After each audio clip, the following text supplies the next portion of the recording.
Hello everyone, welcome to freak education. इस video में हम डिस्कस करने वाले हैं 10 सितंबर का शिफ्ट नंबर 3 डिस्कस करने वाले हैं। ये सेट नंबर 6 होने वाला है। टोटल 36 शिफ्ट में आपका एग्जाम कंप्लीट हुआ था और मेंस में भी कुछ सिमिलर पेपर आपको देखने को मिलेगा। देखो, मेंस में लगभग सेम जो लेवल है वही आता है, थोड़ा बहुत ऊपर नीचे होता है। दो चार क्वेश्चन एक तो नए पैटर्न के जुड़ जाते हैं, मतलब प्रोबेबिलिटी हो गया, स्टैटिक्स वगैरह। बाकी बहुत ज़्यादा कुछ वेरिएशन नहीं देखने को मिलता है। ठीक है, तो सेशन को स्टार्ट करते हैं।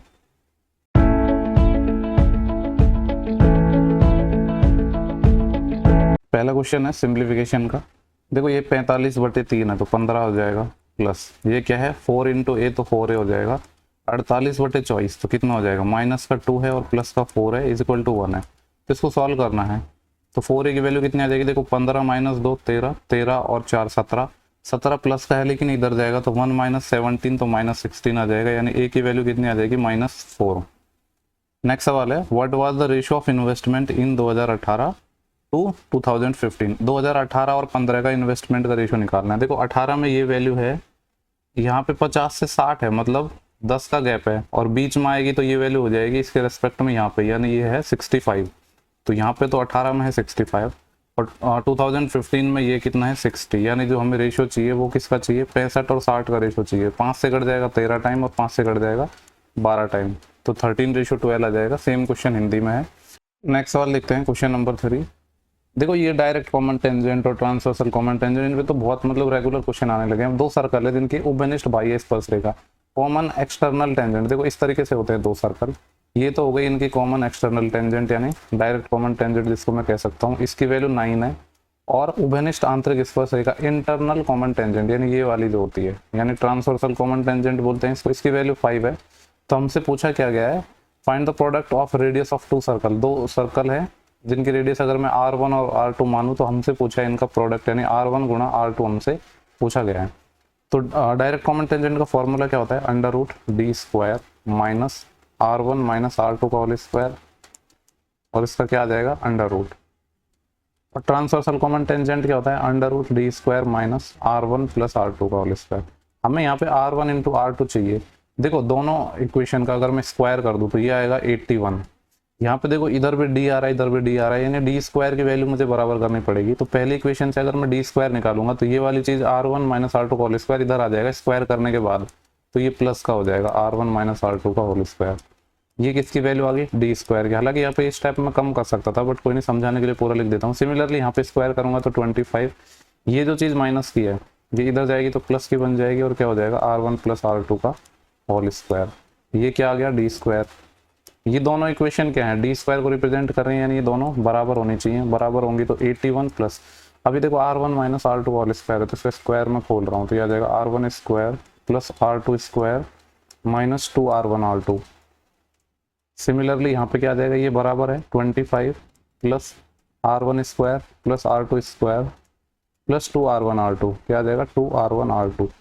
अब यहाँ पे क्या होगा, ये R1 R2² तो कैंसिल हो जाएंगे, हमारे पास -2R1R2 है, इसको मैं इधर ले जाऊंगा तो ये बन जाएगा 4 टाइम ऑफ R1 R2, और इस 25 को इधर ले आएंगे तो ये क्या आ जाएगा 81 माइनस 25, तो कितना आ जाएगा, ये 11 माइनस 5 है, यहाँ कैरी बढ़ जाएगी 56। हमें तो चाहिए सिर्फ R1 R2, तो 4 से हम डिवाइड कर देंगे तो 56/4 कितना आ जाएगा 14, तो ये इसका सही आंसर हो जाएगा। नेक्स्ट सवाल है, दो ट्राइंगल है PQR और MON क्या है, कॉन्ग्रुएंट है। कॉन्ग्रुएंट है तो आपको पता है हर एक चीज इक्वल होती है PQR, जबकि कॉन्ग्रुएंसी में क्या होता है, रेशियो इक्वल होता है, करस्पॉन्डिंग रेशियो। और दूसरा है MON। ठीक है, दोनों ट्राइंगल क्या है अपने पास, कॉन्ग्रुएंट है। आगे क्या बोला गया है, एंगल PQR 82 है, PQR यानी ये वाला एंगल है 82 डिग्री, और क्या गिवन है QRP 47 है, QRP यानी ये वाला एंगल 47 है। ये वाला मैं निकाल सकता हूँ ना, RPQ दे ही लिया इन्होंने 51, वैसे निकाल सकते थे 51 है। MON है 5y-8, MON यानी ये वाला एंगल 5y-8 है। चूंकि ट्राइंगल कॉन्ग्रुएंट थे तो ये किसके इक्वल होना चाहिए, 82 के इक्वल होना चाहिए ना, क्योंकि करस्पॉन्डिंग एंगल भी इक्वल हो जाएंगे कॉन्ग्रुएंट है, तो यानी ये 82 होना चाहिए था। तो यहाँ से मैं कह सकता हूँ y कितना आएगा 82 और 8 90, तो 90/5 यानी y की वैल्यू आ गई 18 डिग्री। आगे क्या बोला है, QR की वैल्यू 24 है, ये लेंथ अपने पास 24 है, और ON की वैल्यू है 3x प्लस y। यहाँ से यहाँ तक जो ओ एन की वैल्यू है 3x प्लस वाई, चूंकि कॉन्ग्रुएंट हैं तो ये दोनों चीज़ें क्या होनी चाहिए, इक्वल होनी चाहिए कि नहीं, क्योंकि कॉन्ग्रुएंट हैं तो करस्पॉन्डिंग एंगल्स इक्वल होंगे, करस्पॉन्डिंग साइड इक्वल होंगी। तो यहाँ से मैं कह सकता हूँ क्या, वैसे यहाँ पे देखो कुछ तो, अच्छा ठीक है 3x प्लस वाई है ना, ये 3x प्लस वाई की वैल्यू कितनी है 24 है, और y मेरे पास कितना आ गया 18 आ गया। तो यहाँ से मैं कह सकता हूँ 24 is equal to 3x plus Y की वैल्यू कितनी है 18, 18 इधर रखूंगा, इसको इधर ले जाऊंगा, तो डायरेक्ट मैं कह सकता हूँ x कितना आएगा 24 माइनस 18 6, 6/3 यानी x 2 आ जाएगा। सवाल में पूछा है x प्लस वाई चाहिए, तो x प्लस वाई कितना आ जाएगा 18 प्लस 2, तो कितना आ जाएगा 20, यानी ऑप्शन नंबर 4 हो जाएगा। ठीक है, ये x प्लस वाई की वैल्यू हो गई। नेक्स्ट सवाल है, एक नंबर है अपने पास जिसको मैं वापस लिख देता हूँ, नंबर क्या है 62684 स्टार एंड हैज, ये किससे डिविजिबल है, एक 7 डिजिट का नंबर है जो 5 और 8 से डिविजिबल है, 5 से डिविजिबल है, 8 से डिविजिबल है। तो हमसे पूछ रहे हैं कि स्टार और हैज के स्थान पर क्या आ सकता है, इसको हम बाई ऑप्शन से देखो बनाते हैं। पहली बात तो हैज आ रहा है लास्ट में, और चूंकि नंबर 5 और 8 से डिविजिबल है, या मैं कह सकता हूँ 40 से डिविजिबल है, तो 40 से अगर कोई नंबर डिविजिबल है तो जो लास्ट का डिजिट है वो क्या हो सकता है, 0 इसको होना कंपलसरी है, क्योंकि 0 नहीं होगा तो कटेगा कैसे। तो मैं कह सकता हूँ कि जो हैज की वैल्यू 0 तो आनी चाहिए, तो ये वाला ऑप्शन तो मैं हटा सकता हूँ, क्योंकि यहाँ पे हैज की वैल्यू 5 आ रहा है। दूसरा, अगर यहाँ पे हमारी वैल्यू फिक्स हो गई 0, अभी ये नंबर 8 से डिविजिबल होना चाहिए, और 8 का डिविजिबिलिटी रूल क्या कहता है कि last 3 digit number, last 3 digit है, अगर वो अपने 8 से डिविजिबल है तो नंबर 8 से डिविजिबल होगा, यानी लास्ट 3 डिजिट क्या आ गया अपने पास 4 स्टार 0, ये डिविजिबल होना चाहिए किससे 8 से। ऑप्शन से उठा लेते हैं ना, मान लो 2 रखा मैंने, तो क्या ये 8 से डिविजिबल हो रहा है, नहीं होगा, 8 पंजे 40, 2 बचेंगे, यानी ये नहीं होगा, तो ये ऑप्शन खत्म। 4 ले लेते हैं, 4 लेंगे तो 8 पंजे 40, फिर 4 बचेंगे 8 पंजे 40, यानी ये हो सकता है। 5 लेंगे तो नहीं होगा, क्योंकि 450 आ रहा है, 450 नहीं हो पाएगा, तो ये वाला ऑप्शन हो जाएगा। बाकी अगर ऑप्शन नहीं होंगे तो भी हम रख ही यहाँ पे वैल्यू निकाल सकते हैं, कोई बड़ी बात नहीं है। ठीक है, तो क्या आ गया अपना आंसर, स्टार की वैल्यू आ गई 4, और हैज हम ऑलरेडी निकाल चुके थे, तो 4 एंड 0 आ जाएगा।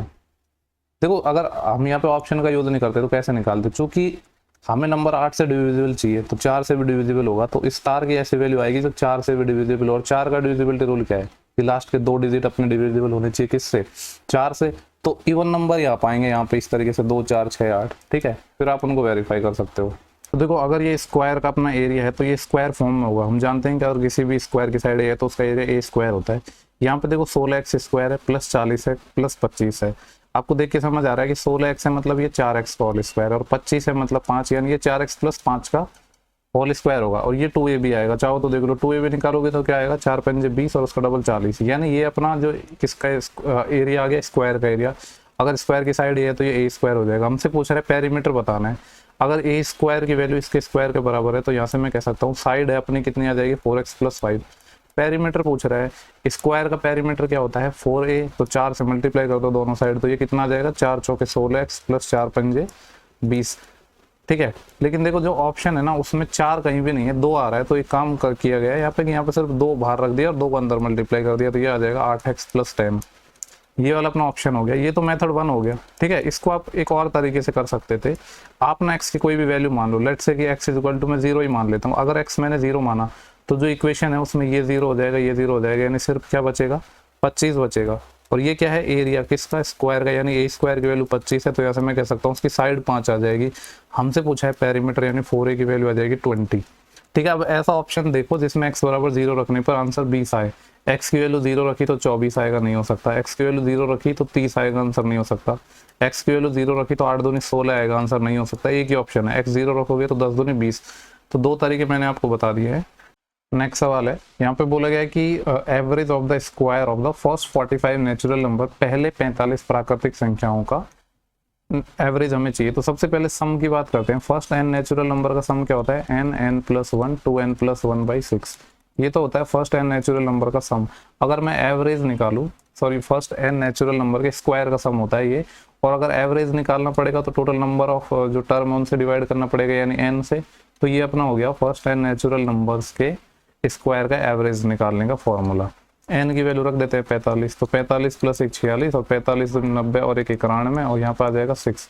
2 से जाएगा 3 टाइम और 2 से जाएगा 23 टाइम। 23 से मल्टीप्लाई कर लेते हैं, 23 एकम 23, 2 कैरी, 23 90 होते हैं 207 और 2, तो ये हो जाएगा 209 डिवाइड बाय 3।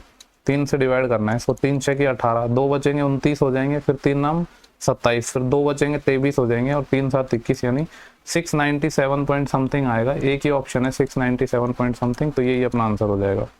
नेक्स्ट सवाल है अपना, बोला गया एक रेक्टेंगुलर पीस ऑफ पेपर है जिसकी लेंथ 50 सेंटीमीटर है और जो विड्थ है वो 22 सेंटीमीटर है। एक सिलेंडर इससे बनाया जाता है, किस तरीके से इसको रोल कर रहे हैं इसके ब्रेथ के अकॉर्डिंग, तो वॉल्यूम बताना है हमको सिलेंडर का। देखो सिलेंडर का वॉल्यूम होता है पाई आर स्क्वायर एच।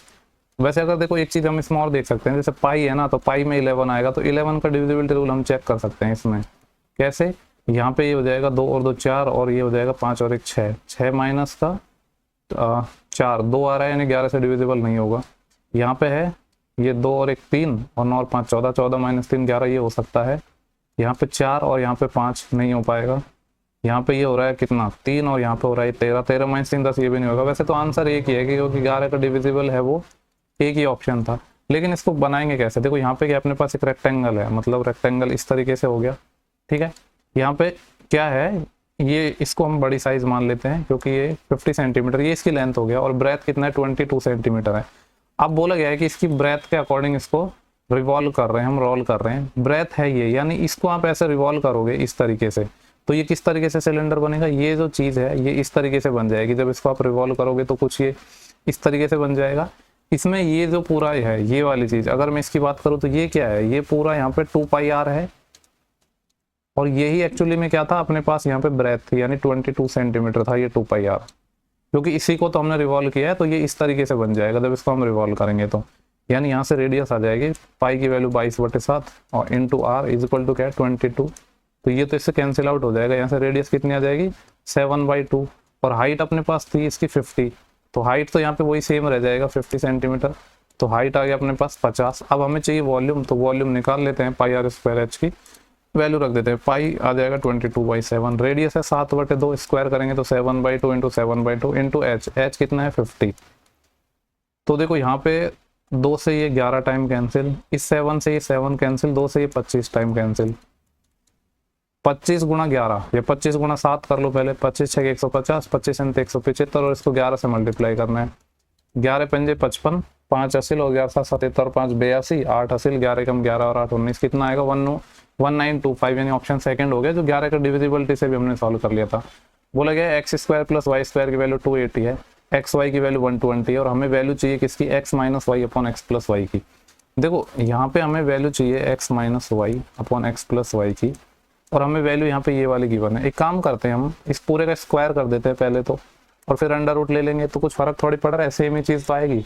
जब इसका स्क्वायर करेंगे हम तो क्या आएगा, यहाँ पे एक्स स्क्वायर आएगा प्लस वाई स्क्वायर आएगा माइनस का 2xy आएगा, यहाँ पे क्या आएगा एक्स स्क्वायर आएगा वाई स्क्वायर आएगा प्लस 2xy आएगा।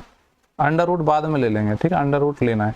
अब चूंकि ये चीज हमें पता थी, X square plus Y square 280 था, माइनस एक्स वाई की वैल्यू 120 है तो 2xy की वैल्यू 240, यानी 280 माइनस 40, तो ऊपर बच जाएगा 40 डिवाइड बाई यहाँ पे X square plus Y square यानी 280 plus 2 time of X Y 240 और तो 24 दूनी 48 और 48 और 4 52, यानी 520 आ जाएगा ये।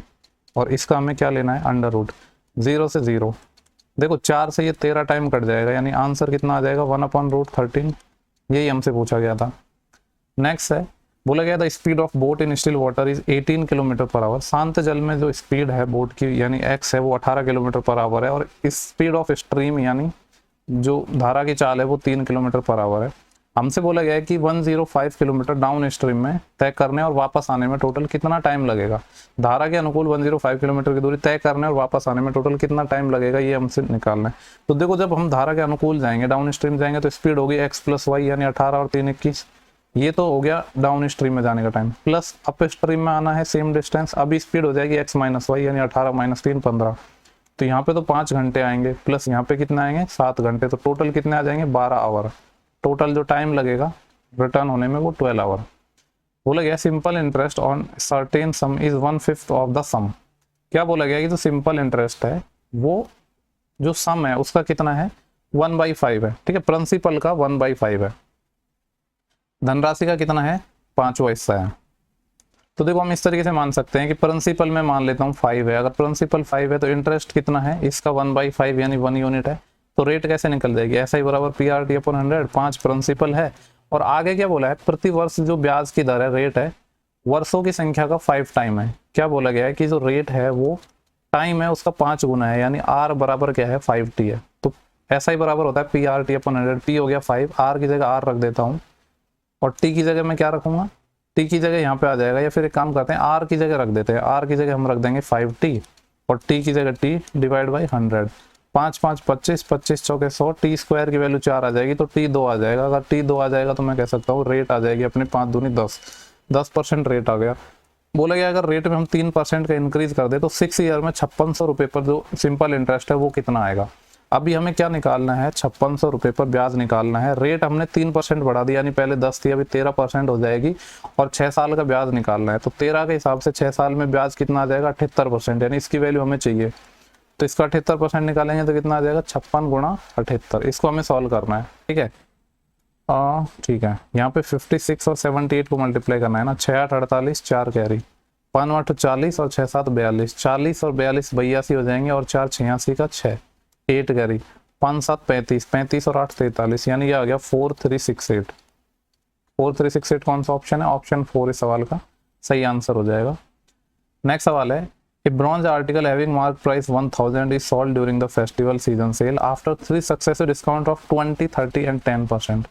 1000 रुपये पर हम 3 डिस्काउंट दे रहे हैं, 20, 30, 10 का। तो हमसे पूछ रहा है कि कस्टमर को कितना पैसा देना पड़ेगा इसको खरीदने के लिए। देखो 1000 रुपये का कोई सामान था, 20% का डिस्काउंट मिल गया, यानी 20% होता है 1/5, तो कितने में बेचा होगा 4/5 में, इनटू फिर 30% का डिस्काउंट मिल गया यानी 3/10 का, तो कितने में बेचा होगा 7/10 का, इनटू फिर 10% का डिस्काउंट मिल गया तो 9/10 में बेचा होगा। सॉल्व कर लो, ये 2 0 यहाँ से कैंसिल आउट हो जाएंगे और 5 से ये 2 टाइम चले जाएगा। अब सॉल्व कर लेते हैं। 4 दूनी 8 और 8 7 56, 56 गुणा 9 चाहिए, 9 6 की 54, 5 असिल और 9 5 45 और 5 कितने हो जाएंगे 50, यानी 504 रुपये में इसको बेचा जाएगा।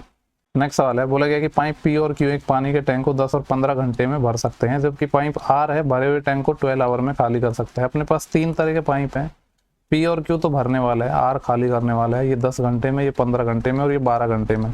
एलसीएम कितना आ जाएगा 60, 10 6 के 60, 15 चौके 60, 12 पंजे 60। ठीक है, इसकी एफिशिएंसी नेगेटिव है क्योंकि ये खाली करने वाला है। बोला गया कि प्रारंभ में टैंक खाली है और केवल पाइप पी और क्यू 6 AM पर खोले जाते हैं। देखो पूरा टैंक खाली है और 6 AM पे हम किसको खोल रहे हैं, पी और क्यू को, यानी पी और क्यू 6 और 4 10 हर घंटे में 10 के हिसाब से भरेंगे और पाइप को 9 AM पर खोल रहे हैं। देखो 6 बजे पी और क्यू को खोला जाता है तो 6 बजे से 9 बजे तक कितने घंटे हो गए 3 घंटे। 3 घंटे में 10 की एफिशिएंसी से ये कितना भर देंगे 30 यूनिट तो फिल हो गया। ठीक है, 30 यूनिट इन्होंने फिल कर दिया। अभी क्या हो रहा है, अब हम आर को भी खोल रहे हैं तो टैंक कितने बजे पूरी तरह से भर जाएगा। अभी देखो रिमेनिंग कितना बचा है, टोटल 60 यूनिट था, 30 हम भर चुके हैं, जो रिमेनिंग अपने पास बचा हुआ है टैंक खाली वो 30 यूनिट है। और अभी तीनों पाइप खोल दिए यानी 6 और 4 10 तो ये भरेंगे और 5 खाली होगा। तो ओवरऑल मैं कह सकता हूँ 1 घंटे में 5 ही भर पाएंगे, तो 5 6 की 30, 6 आवर ये लगेंगे। तो टोटल टाइम कितना हो जाएगा, यहाँ पे देखो 9 AM था क्योंकि 3 घंटे बाद यानी 9 बजे तीनों को खोल दिया, उसके बाद 6 आवर और लगेंगे। तो 9 और 6 15, 15 का मतलब होता है 3 PM। ठीक है, नेक्स्ट सवाल है, के कौन से मान के लिए समीकरण दिस और दिस का कोई सॉल्यूशन नहीं होगा। देखो पैरेलल लाइन होती है ना, उनका कोई सॉल्यूशन नहीं होता है क्योंकि वो किसी पॉइंट पर मिलती नहीं है।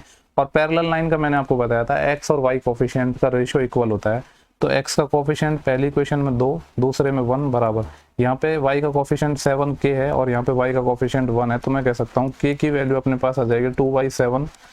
तो अगर k की वैल्यू 2/7 हुई तो समीकरण का कोई सॉल्यूशन नहीं होगा। 2 सर्कल हैं जिनकी रेडियस 5 और 10 सेंटीमीटर है और उनके सेंटर के बीच की दूरी 17 है। तो हमसे पूछ रहा है find the length of transversal common tangent यानी TCT। ट्रांसवर्सल कॉमन टेंजेंट कौन सी होती है, ये वाली। फॉर्मूला क्या होता है, √d² minus R1 minus R2 का, सॉरी R1 प्लस R2। इस तरीके से जो लाइन होती है इसको DCT बोलते हैं। सीधी लाइन है मतलब बीच में माइनस साइन आएगा और ट्रांसवर्सल में प्लस आता है, बाकी कुछ फर्क नहीं है फॉर्मूले में।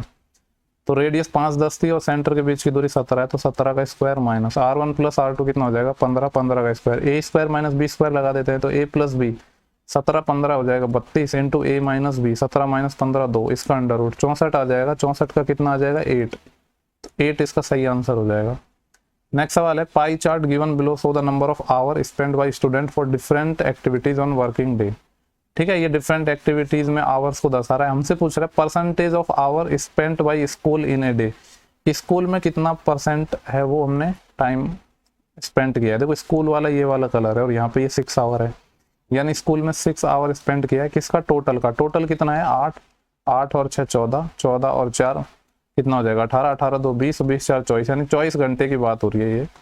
वैसे तो एक डे की बात हो रही थी, तो 6/24 मतलब 1/4, और 1/4 मतलब 25%।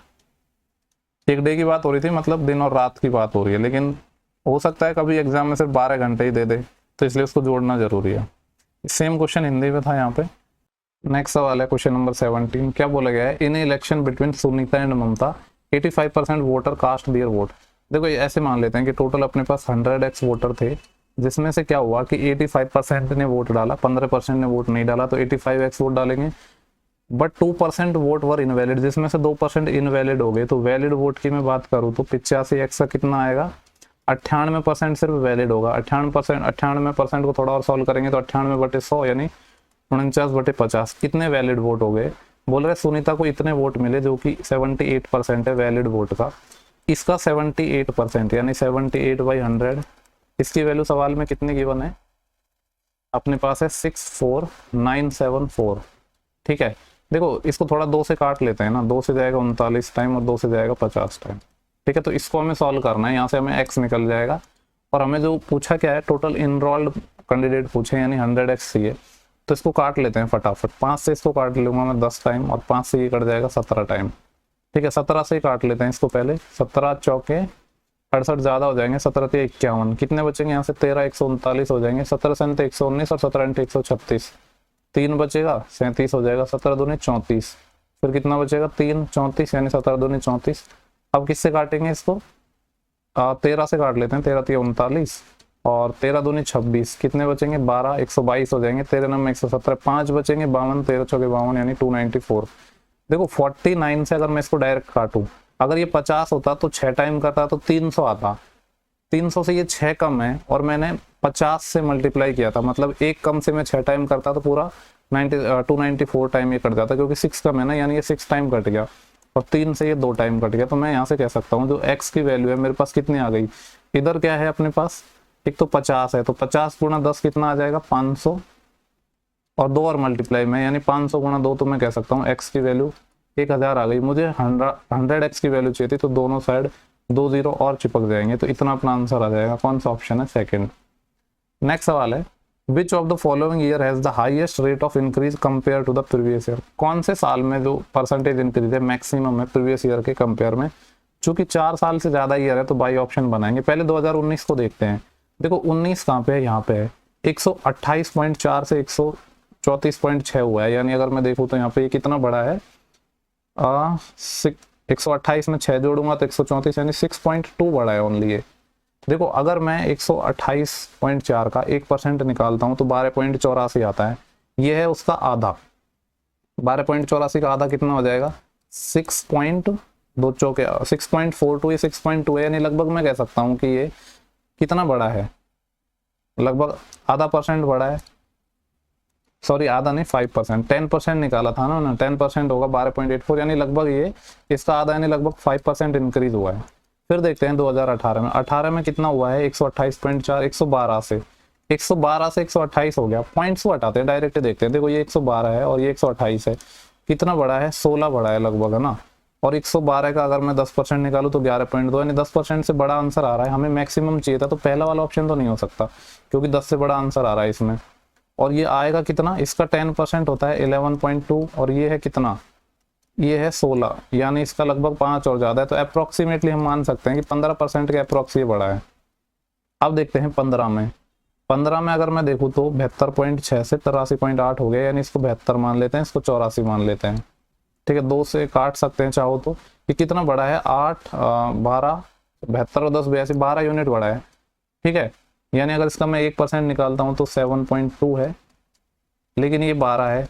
7.2 का आधा भी मैं करता हूँ तो 3.6 आएगा, यानी ये 10.8, 15% से ज़्यादा बड़ा है। यहाँ पे ये ग्रेटर देन 15% बड़ा है। हमें मैक्सिमम चाहिए था, तो ये भी नहीं हो सकता अभी के लिए। तो ये है हमारे पास ऑप्शन सबसे ज़्यादा। अभी हमें 2016 का और देखना पड़ेगा। 83 से देखो 100.8 हो गया, सबसे ज़्यादा तो यहीं बढ़ रहा है। इसको लगभग 84 मान लो, इसको लगभग 100 मान लो, तो ये कितना बढ़ रहा है? 16 यूनिट बढ़ रहा है। और परसेंटेज में देखो तो देखो 8.4 इसका कितना होगा, 10% होगा, 8.4 का डबल यानी 16.8 20% का अप्रोक्स जाएगा, यानी ये नियर बाय 20% बढ़ रहा है। नियर बाय 20% मतलब सबसे ज़्यादा तो यहीं पे आ गया। ठीक है, बाकी मुझे लग रहा है और थोड़ा इजी बना सकते थे, बस चीज़ों को थोड़ा ऑब्जर्व करके भी इसको हम कर सकते थे। बाकी मैंने तरीका तो बता ही दिया है। ये सेम सवाल यहाँ पे हिंदी में था। बोला गया इसकी वैल्यू बता दो, 3/5 और 2/5, 3 और 2 5/5, 1 आंसर आ जाएगा। ऐसे सवालों में ज़्यादा दिमाग ही नहीं लगाना। देखो यहाँ पे 58 लिखा है, यहाँ पे 32 लिखा है, दोनों का सम 90 है और एक साइन और कॉस है, तो कॉस 32 साइन 58 के इक्वल हो जाएगा। तो सारी ये टर्म कट जाएंगे, सिर्फ 3/5 बचेगा। सिमिलरली यहाँ पे 62 28 90 हो रहा है, तो ये आपस में कट जाएंगे, तो जो कॉन्स्टेंट टर्म है सिर्फ वो बच जाएंगे। तो 3/5 2/5 1 बन जाएगा, क्योंकि हम जानते हैं साइन यहाँ पे 58 और 32 का सम 90 है, तो कॉस 32 को मैं क्या लिख सकता हूँ, साइन 58। ठीक है, नेक्स्ट सवाल है 7 tan थीटा की वैल्यू 3 है और थीटा क्या है, एक न्यून कौन है। tan थीटा की वैल्यू क्या है, 3/7। हमें इसकी वैल्यू चाहिए, तो यहाँ पे tan हम कैसे बना सकते हैं, cos से डिवाइड कर देते हैं पूरी इक्वेशन को, तो साइन बटे cos tan बन जाएगा यहाँ पे, और cos से डिवाइड किया तो cos से cos कैंसिल हो जाएगा। सिमिलरली यहाँ पे 5 × 3/7 cos कैंसिल हो जाएगा 2, ये आ जाएगा 15/7 -7, 15 - 7 यानी 8/7 डिवाइड बाई, ये आ जाएगा 15/7 + 2, तो 7 दूनी 14, 15 14 29/7 आ जाएगा। 7 से 7 कैंसिल हो जाएगा, तो आंसर कितना आ जाएगा, 8/29, 8/29 यानी ऑप्शन पहला। नेक्स्ट सवाल है 7 cos square theta + 5 sin square theta -6 = 0 है, जहाँ पे थीटा 0 से 90 के बीच में है। इसकी वैल्यू हमें फाइंड करनी है। देखो सबसे पहले जो निकालना है ना उसको देखते हैं। ये क्या है, sec theta + tan theta divide by sec theta - tan theta. हम यहाँ पे क्या कर रहे हैं, रेशनलाइजेशन कर रहे हैं, यानी sec थीटा + tan थीटा से मल्टीप्लाई कर रहा हूँ मैं, और sec थीटा + tan थीटा से डिवाइड कर रहा हूँ, तो उससे कुछ फर्क तो पड़ेगा नहीं, क्योंकि सेम चीज से हमने मल्टीप्लाई किया है। अभी ऊपर क्या बन जाएगा, sec थीटा + tan थीटा का होल स्क्वायर बन जाएगा, जिससे रूट कैंसिल हो जाएगा, यानी sec थीटा + tan थीटा आ जाएगा, डिवाइड बाय यहाँ पे क्या है, sec square theta - tan square theta बन जाएगा, क्योंकि a + b a - b क्या होगा, a² - b स्क्वायर, और हम जानते हैं sec square theta - tan square theta 1 होता है, 1 का अंडर रूट लेंगे तो 1 ही आएगा। यानी जो आंसर है जो हमें निकालना है वो अल्टीमेटली क्या निकालना है, 1 + sec थीटा + tan थीटा हमें फाइंड करना है। ठीक है, अब देखो थीटा की वैल्यू निकालने के ना अपने पास दो तरीके हैं। दो तरीके क्या हैं, एक तो ये है कि यहाँ पे sine square theta cos square theta है, तो इसको एक फंक्शन में बदल लो। ठीक है, तो वो एक तरीका है। दूसरा मुझे नजर आ रहा है कि यार अगर मैं 7 और 5 को जोड़ता हूँ ना तो 12 आ रहा है, और यहाँ पे 6, यानी 12 में से 6 माइनस हो रहा है और तब जाके 0 आ रहा है, यानी कहीं ना कहीं मुझे 12 को 1/2 से मल्टीप्लाई करना पड़ेगा। तो 1/2 देख के मेरे दिमाग में आया कि यार अगर मैं यहाँ पे डायरेक्ट हिट ट्रायल से थीटा बराबर 45 रख दूं तो ये हो जाएगा, अगर 45 रखूंगा तो कॉस और साइन दोनों इक्वल होते हैं, यानी ये 12 इंटू क्या आ जाएगा, साइन स्क्वायर थीटा या कह लो कॉस स्क्वायर थीटा। 45 डिग्री पर उसकी वैल्यू 1/2 होती है, लेकिन स्क्वायर करूंगा तो 1/2 आ जाएगा। तो ये क्या हो जाएगा, 6 6 - 6 = 0, तो थीटा बराबर 45 आ गया। तो sec 45 √2 होता है और tan 45 1 होता है, तो आंसर आ जाएगा 2 + √2, यानी ऑप्शन नंबर हो गया पहला। देखो अगर आप ऐसे नहीं करना चाहते थे तो इसको कैसे करते हैं, यहाँ पे हम क्या करेंगे, 5 sin स्क्वायर थीटा है और 7 cos स्क्वायर थीटा है ना, यहाँ से 5 cos स्क्वायर थीटा अलग निकाल लो, फिर 5 cos स्क्वायर थीटा, चलो मैं बता ही देता हूँ। ठीक है, ये तो हो गया मेथड 1।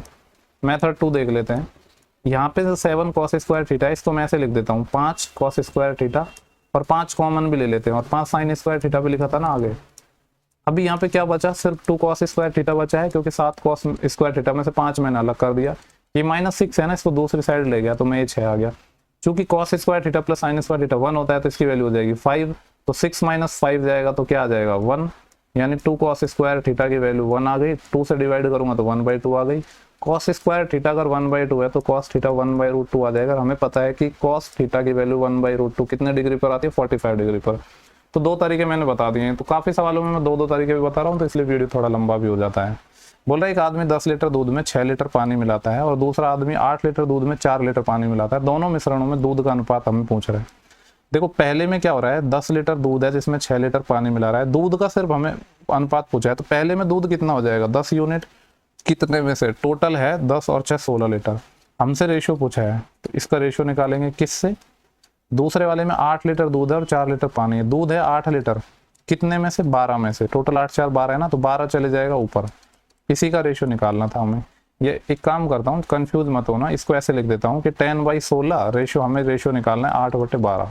ठीक है ना, 4 × 3 = 12, 4 दूनी 8, 2 × 5 = 10, 2 × 8 = 16, तो ये आ जाएगा 5 3 15 और 8 दूनी 16, क्रॉस मल्टीप्लाई कर दिया दोनों साइड, क्योंकि यहाँ पे मैंने क्या लिखा है 10 यूनिट दूध, टोटल कितना था 16, दोनों का रेशो लेना था। बोल रहा है दुकानदार किसी वस्तु के अंकित मूल्य पर 20% का डिस्काउंट देता है और 10% का प्रॉफिट कमा रहा है, तो सीपी और एमपी का रेशियो निकाल ले। मैंने आपको कितनी बार बताया है, अगर सीपी और एमपी का रेशियो निकालना हो और प्रॉफिट और डिस्काउंट परसेंट दे दे तो डायरेक्ट फॉर्मूला है 100 minus discount percent upon 100 plus profit percent.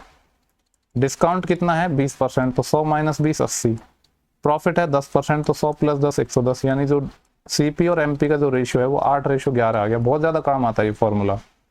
Next सवाल है total amount of arrear paid by the company during the given period is what percent of the total amount of bonus paid during the given period.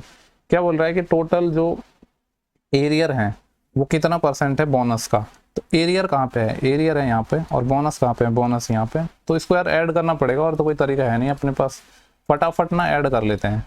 देखो यहाँ पे 45 है और 48 है, तो 45 दूनी 90 और 3 और यानी 93 हो गया। उसके बाद क्या है 49 है और 53 है, तो ये हो जाएगा 50 40 90 और 9 और 3, 50 40 90 और 9 और 3 12, यानी 102 हो जाएगा ये। उसके बाद कितना बचा है 56 यूनिट और बचा है, यानी ये हो जाएगा 3 2 5 और 6 11, 1 कैरी, 1 और 9 10, 10 और 5 15, 1 कैरी, 1 और 1 2, यानी ये आ जाएगा 25100। 25,100 तो आ गया एरियर। अभी हमें बोनस को और ऐड करना है, तो बोनस यहाँ पे ऐड कर लेते हैं 23 और 21, 23 और 1 24, 20 44, 44 और 5 69, सॉरी 44 और 5 49 और 59 69, 69 और 27, देखो एक तो 69 हो गया और एक 27 और 28 है, 27 28 कितने हो जाएंगे 55, यानी ये हो जाएगा 9 और 5 14, 1 कैरी और 6 और 5 11 12, 124, ये है 124 यानी 00 और ये है 12,100। इसको हमें सॉल्व करना है। देखो मैं ऑप्शन देखता हूँ, ज्यादा दिमाग नहीं लगाएंगे हम, क्योंकि अगर जरूरत नहीं होती है ना तो दिमाग नहीं लगाना चाहिए। ये 0 से 0 तो कैंसिल हो जाएगा, यानी ये है 251 और ये है 124। हमें पूछ रहा है कि पहला वाला दूसरे का कितना परसेंट है, जस्ट समझ आ रहा है कि 124 का डबल 248 होता है, यानी 200% से थोड़ा सा बड़ा आंसर आएगा। जरा मैं ऑप्शन पे नजर मारता हूँ, 300% बहुत ज्यादा हो गया, 400% नहीं होगा, 100 नहीं होगा, 200 से थोड़ा सा बड़ा आएगा ना, क्योंकि 124 का डबल 248 आ रहा है और ये है 251, तो 200 से जस्ट बड़ा। तो देखो ऐसा नहीं है, और एग्जामिनर ने ऑप्शन इतनी ईजी दे दिए कि ज्यादा हमें दिमाग लगाना ही नहीं था। ये सेम सवाल हिंदी में था। इसके बाद अपना लास्ट क्वेश्चन है, इसको भी देख लेते हैं फटाफट। बोला गया है कि what is the central angle of sector, एक सेक्टर का हम पे सेंट्रल एंगल पूछा है। बोला गया जिसका एरिया एंड पेरीमीटर 209 एंड 63 है, ठीक है, रेडियस है एक नॉन नेगेटिव इंटीजर है, तो हमें एंगल फाइंड करना है। देखो एक तो सेक्टर का एरिया क्या होता है, सेक्टर का एरिया हम जानते हैं पाई आर स्क्वायर इंटू थीटा बटे 360, ये किसी भी सेक्टर का एरिया होता है। सवाल में इसकी वैल्यू 209 गिवन है। एक दूसरा क्या है 63 इसका पेरीमीटर है। किसी सेक्टर का पेरीमीटर कैसे निकलता है, ये रेडियस आर आर प्लस ये लेंथ ऑफ आर्क, यानी जो पेरीमीटर निकलता है एल प्लस 2r। ये सवाल में बोला है 63। अब इतना तो समझ आ रहा है कि कैलकुलेटिव है चीजें, पर देखते हैं थोड़ा इजी बन सकती है क्या नहीं। देखो जो लेंथ ऑफ आर्क है ये क्या होता है 2 पाई आर इंटू थीटा अपॉन 360, यही तो होता है। क्या पहली वाले जो ये इक्वेशन है इसमें मैं ये चीज बना सकता हूँ क्या नहीं। अगर मुझे ये चीज बनानी है तो 2 से मल्टीप्लाई करना पड़ेगा, 2 से डिवाइड करना पड़ेगा, तो 2 मेरे पास आ गया, पाई आ गया, आर आ गया, थीटा बटे 360, यानी सब कुछ आ गया। तो पहले वाले को मैं क्या कर सकता हूँ, एल लिख रहा हूँ। एक तो एल किस किस को लिख दूंगा 2 पाई और यहाँ से एक आर अलग ले लूंगा थीटा बटे 360 का, तो क्या बचेगा यहाँ पे, ठीक है, ये वाली जो वैल्यू है ये चीज मैं यहाँ पे सब्स्टिट्यूट कर रहा हूँ और उसके बाद यहाँ पे निकाल रहा हूँ। चलो एक स्टेप और लिख देता हूँ जिससे आप कंफ्यूज ना हो। मैं यहाँ पे क्या कर रहा हूँ 2 पाई आर इंटू थीटा अपन 360 मैंने अलग कर लिया, ठीक है। उसके बाद क्या बचा है यहाँ पे एक तो आर बचा है और एक 2 बचा है, यानी r/2 है। इसकी वैल्यू क्या है 209। अब तो इसको एल लिख दूँ ना मिटा के, अब तो समझ आ ही गया होगा। यानी बेसिकली मैं कह सकता हूँ ये आ गया एल गुणा आर, और ये 2 है ना, इसको भी इधर मल्टीप्लाई में कर देते हैं, तो ये आएगा 209 इंटू 2। एक इक्वेशन तो मेरे पास ये है, इसको थोड़ा और फर्दर सॉल्व करते हैं। देखो ये है 209 किसका मल्टीपल है 11 का है, 11 एकम 11, 9 बचे 11 9 99 इंटू 2, यानी देखो यहाँ पे दो ही चीजें पॉसिबल है, या तो 2 है ना ये 11 के साथ जुड़ेगा तो 22 गुणा 19 बनेगा, या फिर ये 2 है ये 19 के साथ हो जाएगा तो क्या बनेगा 11 गुणा 38। अब क्या पॉसिबल हो सकता है वो हमें पता चलेगा वेरीफाई करने पर, तो इसमें हम वेरीफाई करेंगे। यहाँ पे जैसे देखो यहाँ पे 2r है, आपको पता है कि यहाँ पे जैसे सपोज मैं r की वैल्यू ये ले लूँ 22, ठीक है, r की वैल्यू 22 ले लूंगा तो 22 दूनी 44। अब 44 फिर l की मुझे वैल्यू मेरे पास 19 है, 19 लेनी पड़ेगी क्योंकि l और r का मल्टीप्लिकेशन ही तो है ये, ये क्या है, एल गुणा आर ही तो है। अगर मैंने आर को 22 मान लिया तो एल को 19 मानना पड़ेगा। 44 19 कितने होते हैं, 54 64 1 कम 63, यानी सेटिस्फाई कर रहा है। सेटिस्फाई कर रहा है मतलब मेरे पास रेडियस आ चुकी है 22 और मेरे पास लेंथ ऑफ आर्क आ चुका है 19। दोनों चीज मैं निकाल चुका हूँ। अब मुझे चाहिए एंगल। तो एंगल कैसे निकलता है, देखो एंगल बराबर होता है, कोण बराबर होता है चाप, या जिसको मैं कह सकता हूँ आर्क अपॉन रेडियस। हमें क्या निकालना है, एंगल हमें चाहिए। आर्क हमारे पास है, लेंथ ऑफ आर्क कितना है 19 अपॉन रेडियस क्या है 22। लेकिन ये जो आंसर आया है ना ये रेडियन में आता है, और चूंकि जो आंसर हमें ऑप्शन में गिवन है वो डिग्री में गिवन है, तो रेडियन को डिग्री में कैसे बदलते हैं, रेडियन को डिग्री में बदलने के लिए क्या करते हैं अपन, जैसे देखो डिग्री होता है तो डिग्री को रेडियन में बदलने के लिए आप करते हो पाई बटे 180 से मल्टीप्लाई। सिमिलरली अगर रेडियन को डिग्री में बदलना है तो 180 बटे पाई डिग्री से मल्टीप्लाई करेंगे, 180 बटे पाई से। और पाई का मतलब क्या है 22/7, 2 से ये 11 टाइम कट जाएगा, ठीक है, और 2 से ये 90 टाइम कट जाएगा, 2 से ये 11 टाइम और 2 से ये 45 टाइम, और तो कुछ कटेगा नहीं।